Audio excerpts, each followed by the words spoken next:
लोकसभा चुनाव में मिली जीत के बाद से महाराष्ट्र में विपक्षी दल में उत्साह देखने को मिल रहा है, तो वहीं एनडीए गठबंधन बिखरता जा रहा है। इस बीच शरद पवार अजित गुट ने लोगों को घर वापसी की हरी झंडी देने का संकेत भी दे दिया है।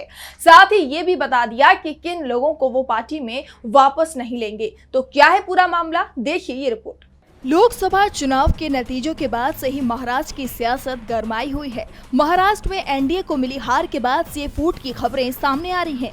सभी दल एक दूसरे को हार का जिम्मेदार मान रहे हैं। हाल ही में अजित पवार ने बीजेपी को चेतावनी दी थी। उन्होंने कहा कि अगर एनडीए के अंदर उनके दल को निशाना बनाया गया तो वे एनडीए छोड़ देंगे, और अब उनकी ये बात सच साबित होती दिख रही है। अजित ने बीजेपी से दूरी बनाना शुरू कर दिया है। अजित पवार घर वापसी पर विचार कर रहे हैं। इसके साथ ही अजित पवार को महायुति में अलग पड़ता देख उनके कई विधायक भी हटने की तैयारी में हैं। अजित पवार के कई विधायकों पर घर वापसी का दबाव है। बता दें कि इनमें से कई विधायक शरद पवार और उनकी पार्टी के नेताओं के संपर्क में हैं। विधायक घर वापसी की तैयारी कर रहे हैं। ऐसे में शरद पवार ने भी साफ कर दिया है कि विधायकों की घर वापसी के विरोधी नहीं है। जिनकी वापसी से पार्टी को फायदा होगा उनका स्वागत है। लेकिन शरद पवार ने ये भी साफ कर दिया है कि वो उन लोगों को स्वीकार नहीं करेंगे जिनसे पार्टी को नुकसान होगा।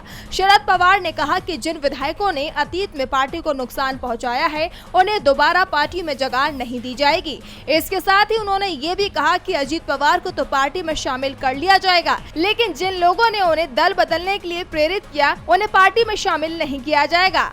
शरद पवार ने कहा कि पार्टी नेताओं और पदाधिकारियों से चर्चा के बाद नेताओं की घर वापसी को लेकर फैसला लिया जाएगा। पवार गुट के एक नेता ने बताया कि दूसरे गुट में प्रफुल्ल पटेल, सुनील तटकरे, धनंजय मुंडे, छगन भुजबल शामिल हैं। शरद पवार इन नेताओं को पार्टी में कभी स्वीकार नहीं करेंगे, लेकिन विधायकों को पार्टी में वापस लिया जा सकता है। शरद पवार की हरी झंडी मिलने के बाद वो घर लौट आएंगे। शरद पवार के बयान ने सियासी हलचल तेज कर दी है। आपको बता दें कि पवार का बयान ऐसे वक्त सामने आया है जब विधानसभा चुनाव होने में कुछ ही महीनों का समय बचा है। ऐसे में एनडीए का टूटना बीजेपी के लिए बड़ा नुकसान साबित हो सकता है। डीबी लाइव की रिपोर्ट।